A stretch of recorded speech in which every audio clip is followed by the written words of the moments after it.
शहीद इस्माइल हनिया को short range missile system से निशाना बनाया गया।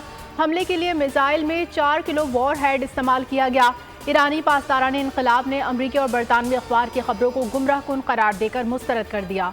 कहा, इसराइल को हमले में अमरीका की मदद हासिल थी।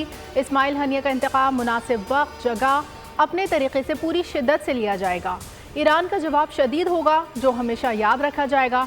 दहशतगर्द सहूनी रियासत इस्माइल हनिया की शहादत का जिम्मेदार है।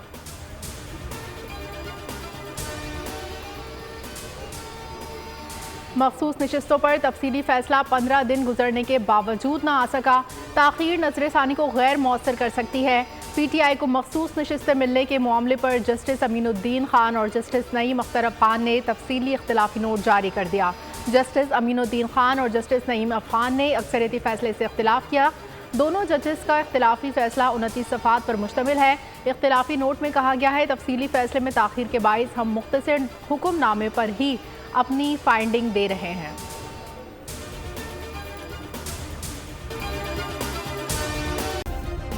सब्सक्राइब करें और बेल दबाएं ताकि कोई खबर रह न जाए।